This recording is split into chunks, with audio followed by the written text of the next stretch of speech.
So, Tolly, what bubble are we popping today? I don't know, Carla.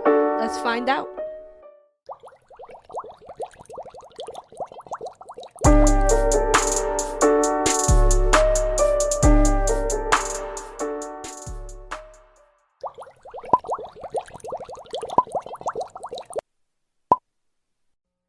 Happy Black History Month, everybody! And happy Sunday. Oh, and happy Valentine's Day. Today is just full of just a lot going on.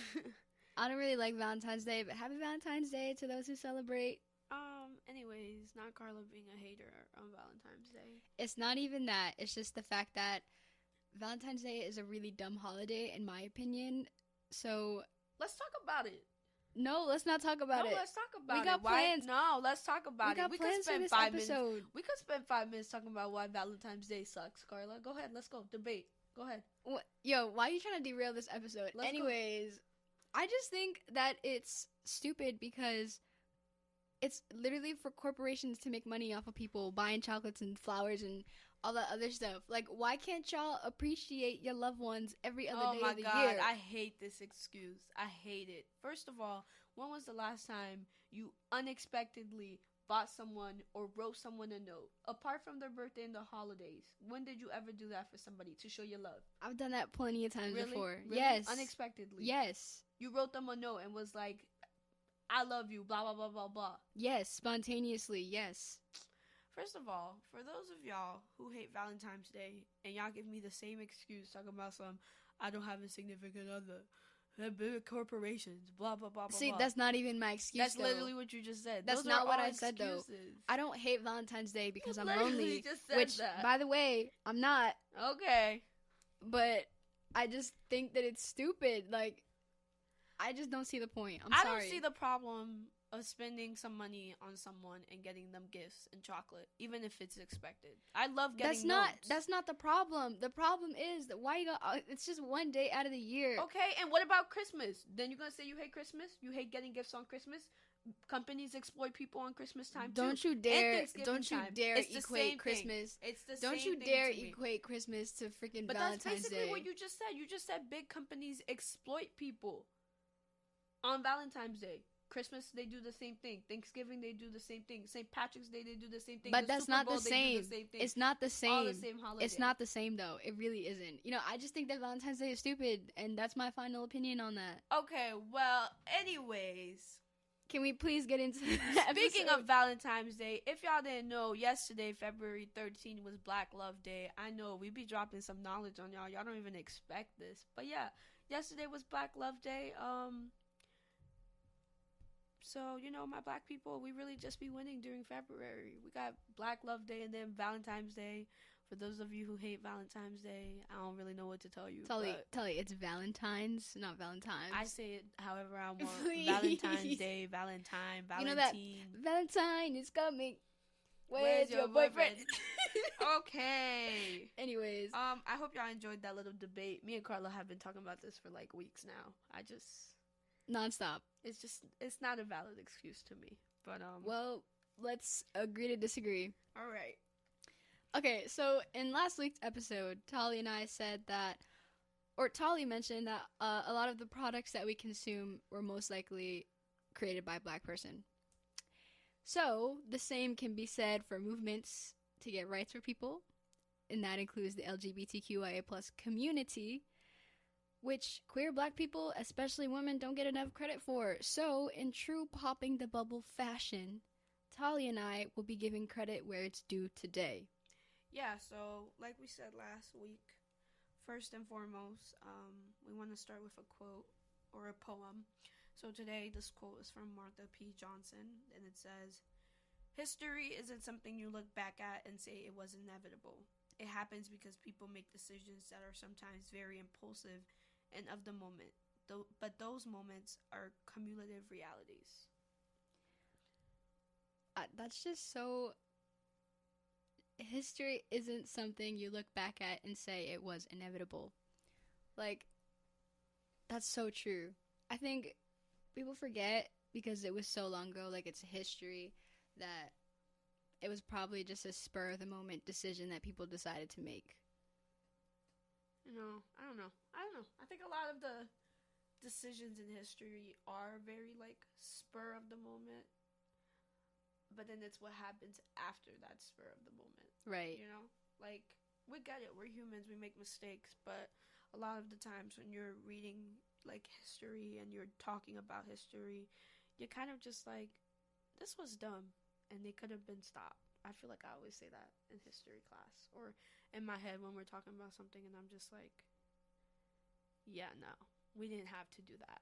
That didn't have to happen. Right. But the thing is that it happened so fast. Like, history happens so fast. Like, think about this in terms of today, or in the year of 2020. 2020 was history, but to us, it doesn't feel like it because it went by so fast. Not fast enough. I mean, yeah, but, like, that was history, and we didn't realize it. That was all, like, spur of the moment. It all just, it happened so quickly.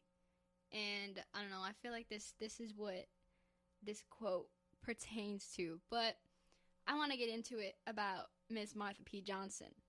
Okay? She was born on August 24th, 1945 in Elizabeth, New Jersey. New Jersey represented. By the way, all of the people who we'll be talking about in today's episode are all from the New York / Jersey area. So represent for Jersey and New York. That's right. We the best states. No argument. Yeah, until somebody says Jersey is worse than New York, then you want to get all defensive. Okay. Because, you know what? Too many arguments on this beautiful Valentine's Day. Let's go. But basically, she was one of the countless transgender women who stood at the center of New York City's gay liberation movements for nearly 25 years, I want to say. But LGBT rights weren't the only cause that she fought for. So, Tali, do you want to? No, yeah, she was fighting for and protesting against oppressive policies. Like, till now, we still have some. She helped found one of the country's first safe spaces for transgender and homeless youth. And she advocated tirelessly on behalf of sex workers, prisoners, and people with HIV/AIDS. And I think that's really important. A lot of the times we don't talk about, like, it's such a, I'm putting air quotes, y'all can't see, but it's such a taboo topic for people to talk about, like, people with HIV/AIDS or, like, sex workers not getting, like, the rights they deserve. Like, at the end of the day, these are people, these are their lives and their it's who they are. It's part of who they are. And the fact that we're constantly judging people for what they're doing it boggles my mind. Like, it just doesn't make sense. Mind your business. Especially for the whole, for sex workers, like, there's so much stigma around them, and a lot of them are actually in the LGBTQ plus community. There's a lot of transgender sex workers, and I feel like there's so much stigma around them and that dehumanizes them, basically, when honestly I think that sex work is a valid occupation and should be treated as such. It should be decriminalized now, even, because they deserve their rights. They people, and they got every right to do what it is they got to do to survive. But just because one thing doesn't work for you doesn't mean it doesn't work for somebody else, so, like, I'm hoping that in the future, where we have new generations coming in, new people making these policies, that we really focus on, giving these people the rights they deserve. In this podcast, we always talk about Black people's rights, LGBTQ rights, but it goes so much deeper than that. There's people that are literally, like, being harassed at work, being abused at work, and we don't talk about it enough. It's not a taboo topic. It's people's lives. They have to get up every day to make sure that they have a roof under their house, that they have food to eat. Like, this is serious. Yeah, so Marsha moved to New York City from Jersey with nothing but $15 in her pocket. Like, nothing at all. And I think this was in the 60s, too. So you can imagine how she had to get by. But she adopted the name Marsha P. Johnson. And She told people that the P stood for pay no mind. Pay no mind to Miss Johnson doing her thing, you know? That's right. But yeah, she was a drag performer and a sex worker, like we just talked about. She had to do what she had to do to get by. She was homeless most of the time because this was New York City in the 60s, 70s, 50s. This was a hard time for LGBT, especially transgender people, especially if you're of color too. And honestly, it's still something that happens today. That's, again, another taboo topic that enough people don't talk about. But that was her reality, and that was and is the reality for a lot of LGBTQ youth today. But basically, she went missing in 1992, and a couple days later, her body was found in the Hudson River. The New York police ruled her death a suicide and didn't do any further investigation. But her closest friends, the people who she considered her family, told them that's impossible. She wouldn't have done that, but they still didn't do anything about it. So it wasn't until recent years, I think in 2012, that they decided to reopen the investigation as a possible murder and explore other topics. I'm not really sure where they are with that investigation. I don't think that anybody has been charged, but yeah, and that just speaks to transgender women of color not getting their justice. But and the worst part is, you know, if you're not constantly living in a bubble, this happens daily. Like transgender women, transgender men, women of color, all of them are losing their lives and being ruled as suicide. I think in the summer, like, those statistics just spiked, and it's really heartbreaking because you have I will say this every podcast, but the system is so messed up that it's just heartbreaking. You have people losing their lives where a system is supposed to protect you, and they're not doing anything. You know, like, the first instinct, they always think suicide. Nah, couldn't have been foul play. Nah, we don't want to look into it. It's none of our business. Like, all these biases and prejudice in the system is so rooted deeply in that people are constantly losing their lives for being who they truly are. Like, imagine that. You want to be your true self. You want to feel secured and protected. And the system is like, nah, we don't really rock with that. Right. We can't really do nothing for you. Like, how? Like, that doesn't make any sense.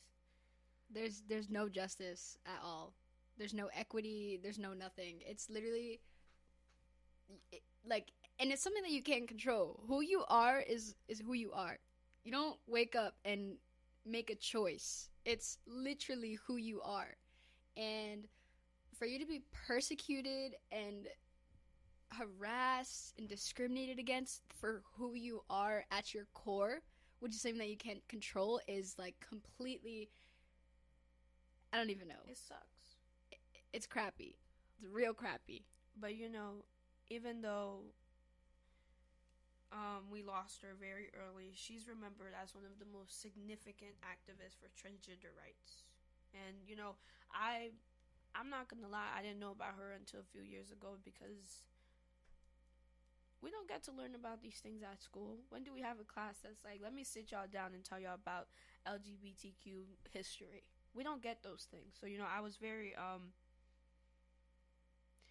really just get all my information from Instagram and Twitter, but, you know, I think I stumbled upon it on Twitter a few years ago, or Instagram a few years ago, and learned about her. And, you know, like we told y'all, this month is all about learning about people who you wouldn't even give a thought, who you wouldn't even think about, but they matter. And the things they did for us right now, for people in this generation, the people coming after us, is very important. And Marsha P. Johnson was one of those people that always needs to be remembered. I agree. And one of the things that Marsha is very well known for is the role she played during the protests at Stonewall in 1969. That protest, y'all, if y'all don't know about that protest, let me just tell y'all, go online, because that whole protest, like, just all of it, that was basically the spark of the gay liberation movement. And Ms. Marsha was one of the people on the front lines. And the thing about Stonewall is, okay, so there was this little gay bar called Stonewall Inn, and one night the police come and they start harassing these people, and they were like, nah, like, we're fed up. And so they start fighting the police back, and this sparks, like, I think a week worth of protests. But and there's this whole big thing about who threw the first brick, who threw the first stone. And Definitely would have been me. I would have threw a brick. yo, word. Yo, I would have threw a brick. I got y'all. No, but there's a lot of debate about who actually threw the first brick, or even if it even was a brick that was thrown. It could have been a shoe, a purse, a wig. It could have been anything that was thrown, but somebody threw something, and it started this whole uprising. But a lot of people, there's a theory that it was Marsha who did it. But whoever did it, the moral of the story is that they were fed up with the police brutality, the discrimination that they were experiencing, and so they decided to do something about it. And so she stood alongside of many other LGBTQIA plus activists and battled on the front lines against the police. And mind you, this was in 1969. This was 50 years ago. Just over 50 years ago. Yeah, one of her, I don't remember when she said this, but one of her quotes was, I just found it, one of her quotes, I don't find it funny, but it's just very, like, let me just read it. But she basically said, we want to see all gay people have a chance at equal rights as straight people in America. We believe in picking up a gun and starting a revolutionary if necessary. Mm-hmm. If 2020 didn't teach you anything, is if we're not getting our rights, we will literally go and get our rights. We will start a revolution, because the way these rights should have been implemented since day one, no question asked, the way that we have to fight and put our lives, like, I don't think we've talked about this enough, but the whole Black Lives Matter protest in the 2020 pandemic. Like, I don't think y'all give us enough credit. We were, like, people were risking their lives for rights. And people still don't think we deserve it. Like, we are so determined that we will literally march in a pandemic with people we don't know to get rights. And that's exactly what Marsha P. Johnson was doing. For a common cause. That's what brings people together. Which is kind of sad, but it's like, go Black people. Yeah. You know what I'm saying? Yeah. I do. But together with one of her best friends and fellow activists, trans activist, which is another very important person, her name is Sylvia Rivera. They founded STAR, which was the Street Transvestite Action Revolutionaries, and it was an organization that supported gay and trans youth who had been left homeless. And I don't know, I think that's just so important, because this was so, I don't want to say so long ago, because it wasn't, but I think about that term, like, transvestite. Like, transgender wasn't even the term that they used yet. And some people still don't use the word. Like we're it's interesting when you, like, read and you, like, look at it and see how far back they were and how far we've gone. You know, like, even last year we were learning about, like, non-binary, asexual, which are still some things I'm learning, and it's interesting to see how far we've developed, how far we've given so many people voices who literally just felt like they did not belong in this world. Like, I could not, like, I'm straight, I'm a Black woman, it just is who I am, and I feel like I've never had to, like, hide in the shadow or be confused. But for someone who doesn't know that, and for all these new terms to come out where people feel like people get happy and they're like, oh my God, that's, like, who I am, that's who I identify with. Like, it's very interesting to see the progress we've come, but it's also really hard, because it's like, we could have been there so long ago. We could have been there, and all these stupid people in these high positions and all these stupid people with all their little tiny brains just could not comprehend. Tiny brains. It'd be the tiny brains. It really do. But her legacy, it lives on. There's an organization called the Marsha P. Johnson Institute, which says it's to protect and defend the human rights of Black transgender people.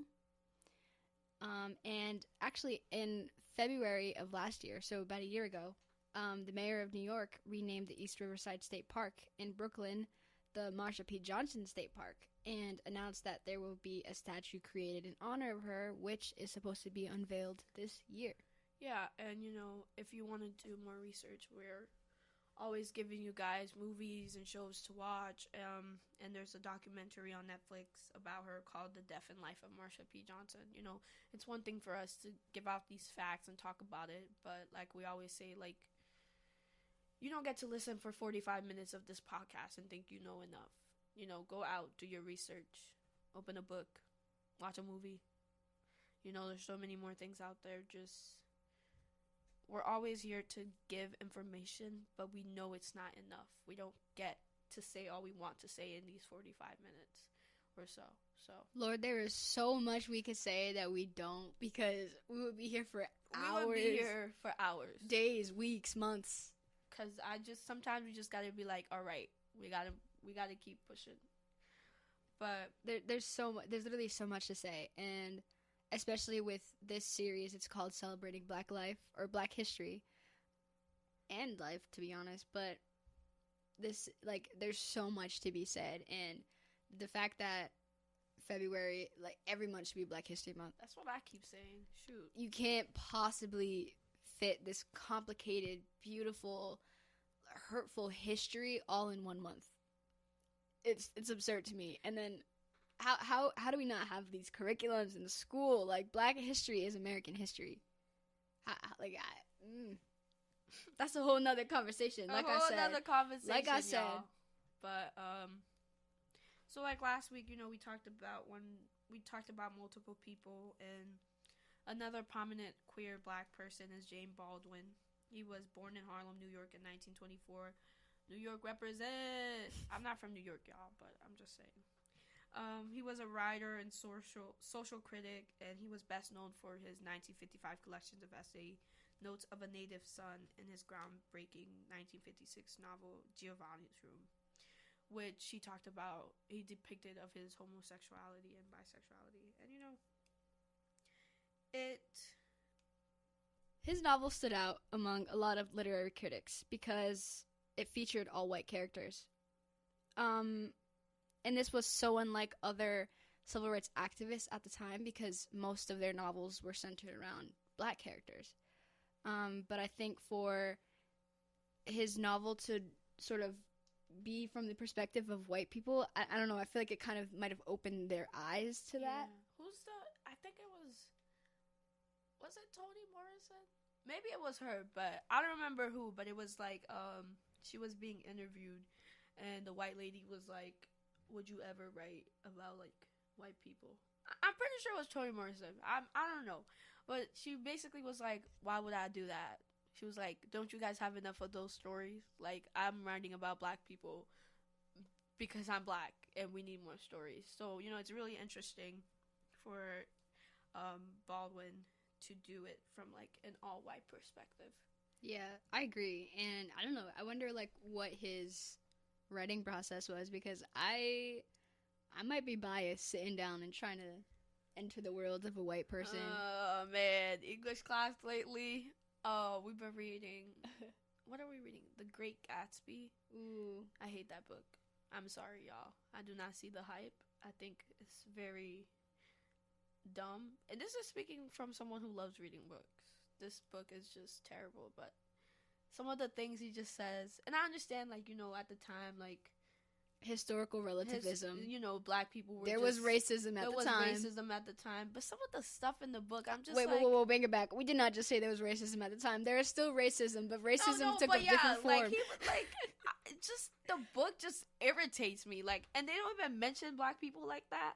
Like, once, like, every 5 chapters, like, he'll see a Black, like, servant or something, and he'll say something, and I'm like, what? He'll be like, something for the races, like, I'm like, can you battle shut up? of the races. Like, I'm sorry, y'all. I don't I don't know if I could ever put myself in like a white person's shoes, because it's just like, what? I'm just like, no, just no. Like, I can't imagine. What is it like to have privilege, like white privilege? I don't know. What's it like to have straight privilege? Shoot.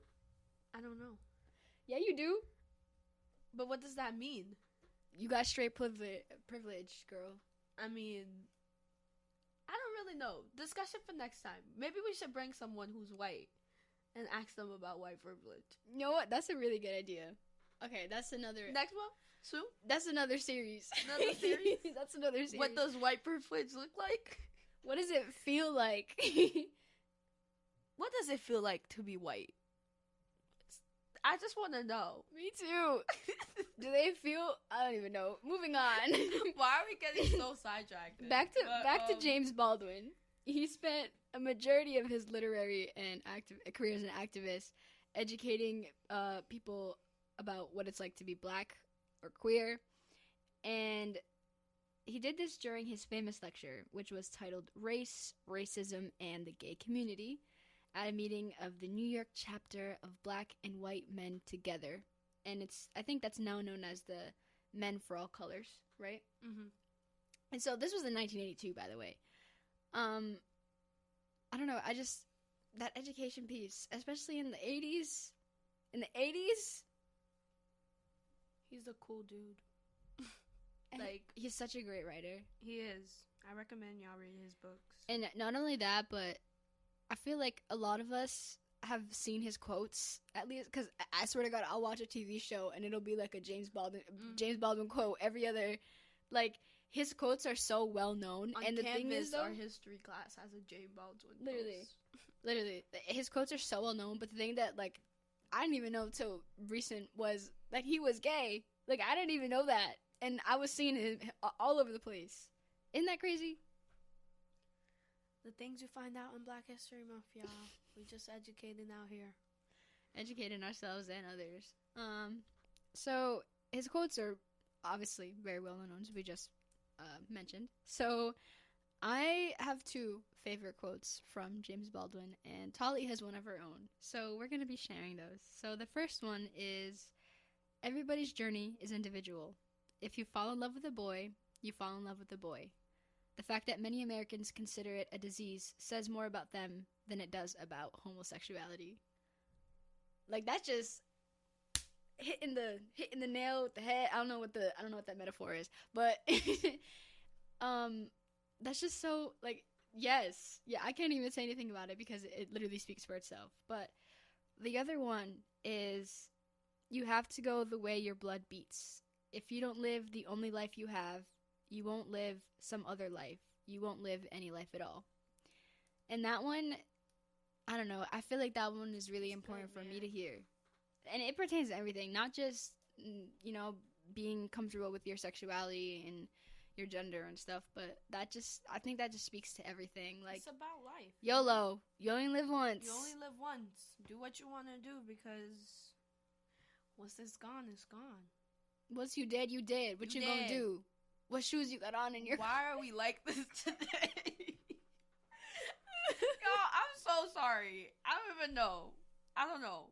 But, there's some weird energy in this room. There's some weird energy in this room going on. But I think it's because we're together for the first time. Oh, yeah. This is our first time recording in the same room since last year. Since November? November. Whoa. But yeah, guys. Oh my God, it's February. I don't think we've adjusted to the energy in the room yet. That's so weird. But yeah, one of my favorite ones is this one. I always see it because it describes me so well. But it really does. Go. To be a Negro in this country and to be relatively conscious is to be in a rage almost all the time. 3/4 of this podcast, I'm in a rage because I'm just like, in this country, in this world, and you just see things and you're like, why? Like, who let you do this? You know? Like, it's just, oh, here's that rage. There it goes. There it is. I'm in the rage. There we go. But yeah, and this other one, which is, which is really deep, but it's anyone who has ever struggled with poverty knows how extremely expensive it is to be poor. It's very expensive to be poor, y'all. Like, I'm not saying I was poor, but at one point in life, I didn't very much have necessities that I needed to not survive. I was surviving, but thriving. And that's a conversation for a different time. Like, to live versus survive. To live and survive. And, you know, my parents have always done everything they can do. But when you don't have the essentials, it's very hard to be poor. But yeah, those are my favorite Baldwin quotes. I think the first one really stuck with me from yours, because we talk about how ignorance is bliss, but once you're aware of this, like W.E.B. Du Bois, who I don't know if we're going to talk about him, but he was also another one, and he had this theory of double consciousness, and you know, how can you be both black and American, and how to be aware of your own identity. And I feel like that's so conflicting, because a lot of people struggle with that, especially if you're a black person or in the LGBTQ plus community. Like, people struggle with that double consciousness of how to live in their identities. And once you see things in the world that you know you can't unsee, you can't unlearn, and you start to see the world differently. And for a lot of people, Tali and myself included, that turns into rage. Yeah. And sometimes it turns into passion. It turns into this podcast. But I don't know. I just think that's like such an important concept to think about. It's also that piece of intersectionality, you know? Like, I think I'm not American. I will say that till the day I die. But you know, I feel like you got to give some context. You can't just say you're. I'm not American, y'all. I was born in Haiti. There you go. Born and raised. Haitien, represent to all my Zoes listening out there. But I'm not American. But I've lived here for half of my life, so a lot of the things I've seen, you know, as a black woman, as an immigrant, all of those things play such a big role in the way I grow up and see the world and the way I see people. And then there comes times where at school I'm a whole different person. The code switching is real. Let me tell y'all. I felt that. The code switching is real, because you have to be so self-conscious of the way you present yourself in a world where it's predominantly white, where it's always seeking to put yourself down. And you know, that sucks, because that's something I realized immediately when I came here. Because in Haiti is black people. Who am I competing against? Like, we all look the same. But in America, you got to be like, okay, can't talk like that, because then they think I'm stupid, because they don't understand that's the way I talk. Or I can't have my hair like that, which I stopped doing a while ago. You're going to see my hair however I want it to be. I don't care. As you should. But it's those little small things that make you very self-conscious and give you that double mindset of, who am I waking up to be today? You know? Yeah, and so I feel like that goes into living in this bubble at our school. We kind of talked about why we named this podcast Popping the Bubble, and the kind of communities that we find ourselves in. And so especially here, like, we live in a bubble where it's hard to get that outer knowledge. And I feel like rage is healthy. Rage is honestly healthy, because it means that you're having a reaction to what's going on. That means you can kind of process it, however, whatever emotion that turns into. But living in this bubble, you kind of have to, like, I don't know, reach out beyond it and pop it so that you can see the reality of the world. And so that's why we started this little podcast or whatever. Moving on to Shall we on to the next? Shall we move on to the next black woman, black person? Who it is? Audre Lorde. Audre Lorde. I need to stop with this little British accent thing, because it stopped. Anyway. Oh, so when I did my British accent the other day, it was terrible, and you told me to stop. Because it actually was terrible. Totally. Don't even try to play. You getting us sidetracked again. We're not going to have an argument about how bad your British accent is, because it's bad. Okay, love. No? No. Okay. Okay, cool. Audre Lorde. She was born on February 18th, 1943 in Harlem. No. And what state is that? In Harlem, What New state York. is that? New York. New York. Stop with the accent. That's not British. Okay. That's not British. You sound like New York. no. No. If anything, that's French. Okay. Anyways. So she was a self-proclaimed black lesbian feminist mother poet warrior. Self-proclaimed, as she should. Damn, that made me feel powerful just reading those. But I mean, hey, you gotta proclaim what you want to be in life, you know. In my mirror, it says black, strong, and beautiful, and I look at it every day. Gotta self-proclaim who you are to the world. Daily affirmations. But she contributed to the field of feminist theory, critical race studies, and queer theory through her teaching approach and writing. Y'all, one day we're gonna talk about the difference between feminism and womanism. Cause y'all gonna hate me, but no, nobody gonna hate us. They gonna be forever indebted to us for dropping that we say that way too much. We say that way too much, but it really do be it's what we do. But Audre Lorde, among her most notable works are Coal in 1976, The Black Unicorn in 1978, The Cancer Journals in 1980, and Zemi, A New Spelling of My Name in 1982. She once said, and I love this. Hold up. Let me prepare myself for this, because this quote is chef's kiss. Anyway, I write for those women who do not speak, for those who do not have a voice, because they were so terrified. Because we are taught to respect fear more than ourselves. We've been taught that silence would save us, but it won't. That's very deep. You know, that part about we've been taught that silence would save us, but it won't. Yeah. I relate to that too, though. Like, how many times when something happens that you know is wrong and you want to speak out about it, how many times does somebody tell you, it's not your place, don't worry about it? If they didn't say it directly to you, then it has nothing to do with you. Like, how many times has somebody told you that? I've heard that so many times, but y'all, let me tell y'all something. If every single person individually thought that if they just shut up when someone else was being treated unfairly, literally just think about it, where would we be right now? Because I'm telling you, I would not be at a boarding school in Rhode Island getting the finest education ever. We would be in slavery time. Let's call it what it is. We would not have rights. I don't like when I hate when people say it's none of our business, because it is our business. This is our lives. The people we are surrounded with, the people who we interact with, these are the people that make future decisions. And if I'm literally seeing someone get bullied or mistreated and I shut my mouth, what is it? It's worse to be a bystander. Yep. It's literally so much worse to be a bystander, y'all. Why are you just standing there? You have a voice.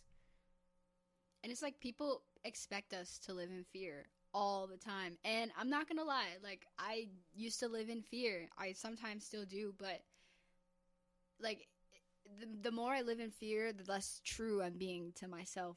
And it doesn't work anymore to just have fear control my life all the time.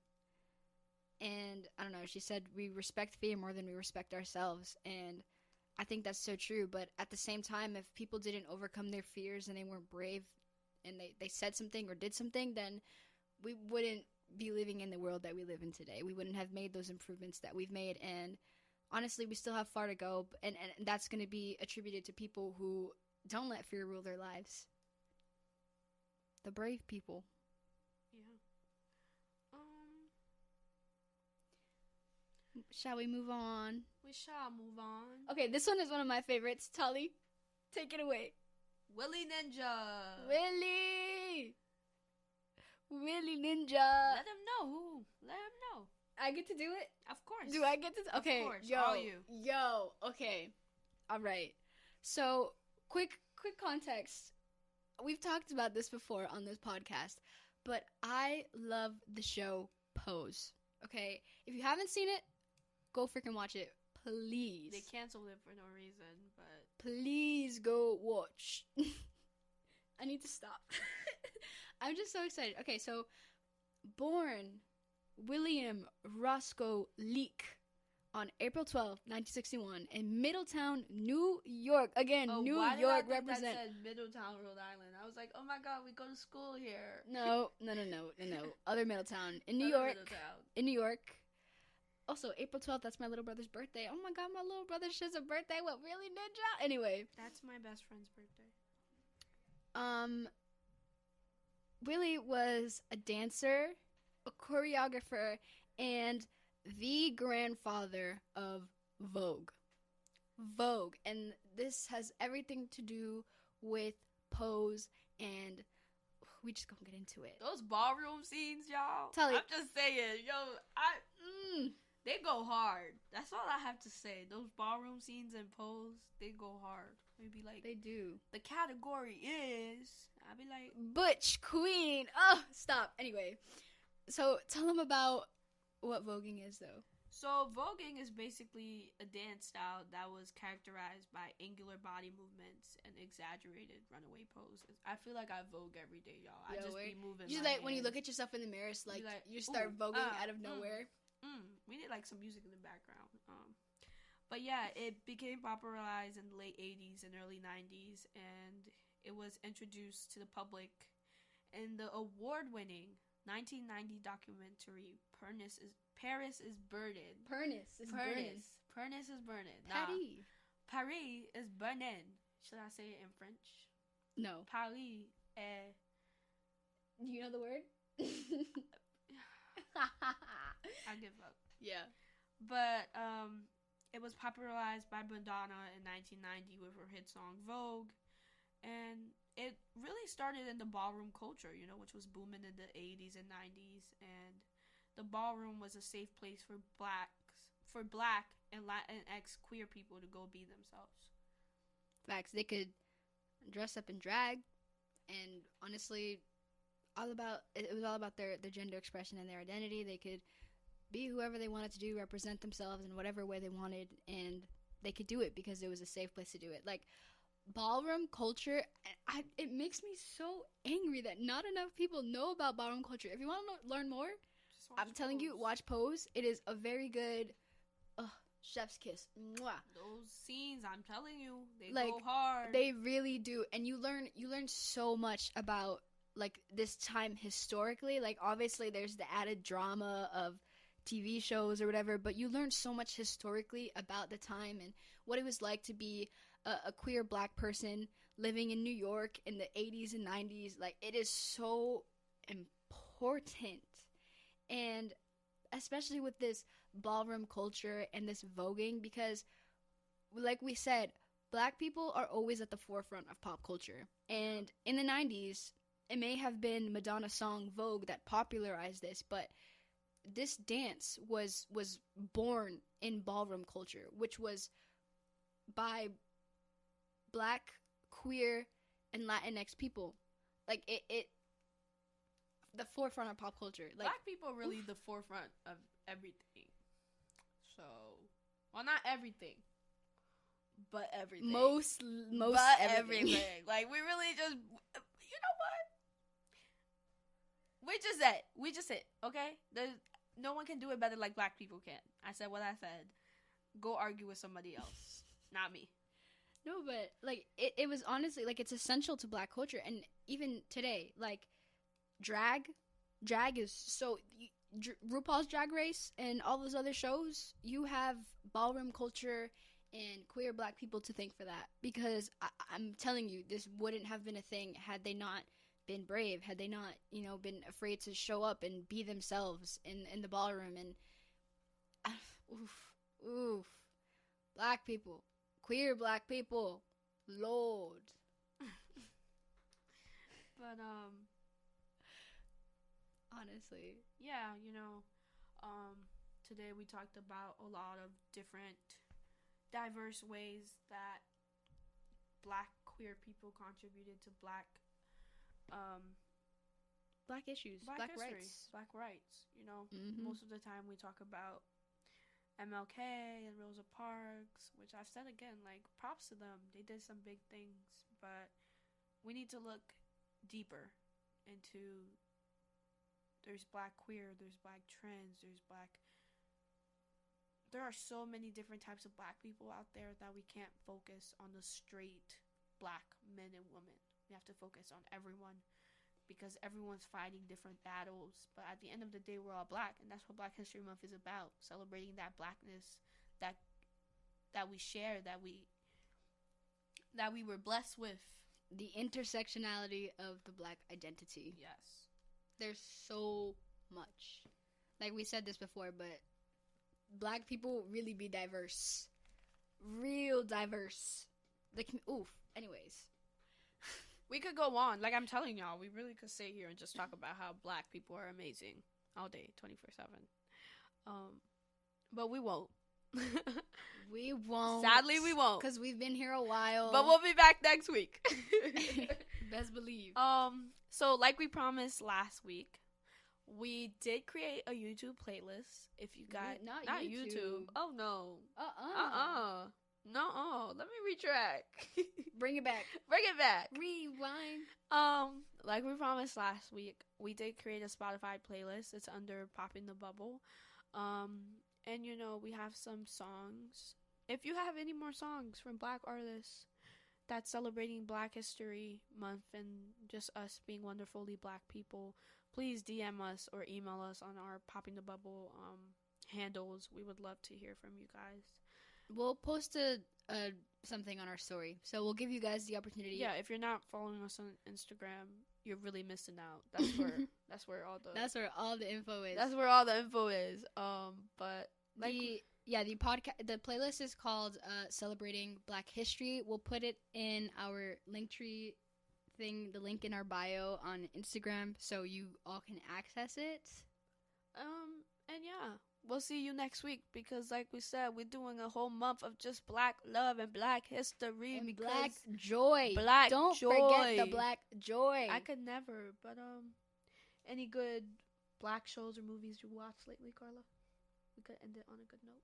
Yo, we always do this, and we said this with Kasamba, but Zendaya's movie just came out. Malcolm and Marie, y'all. It came like a few weeks ago, but go watch it. Yes, and also, on the topic of queer black people, I've seen Moonlight twice in the last couple weeks. Moonlight is very good. Go watch Moonlight on Netflix. Yes, and personally, one of my favorite movies I've seen all 2020. Y'all, the way this movie had me messed up, it was like 3 a.m. on Saturday when I watched it. But Antebellum, Janelle Monáe is the, like, star. Janelle Monáe, yo. I simp so hard for Janelle Monáe. Anyways, back to me. She gonna be on the playlist. Anyways, sorry. They did their thing. All I'm saying is, if you have some time, Antebellum is a great movie. It's an hour and 45 minutes. My attention span was a little lacking, but at the end, I swear I heard you watching this movie from my room, and I was like, "Is she okay?" At the end, it was a great movie, and I recommend. But yeah, thank you guys for listening. We hope you go out and do your research as always. I'm Tolly. I'm Carla, and that's on Black History Month.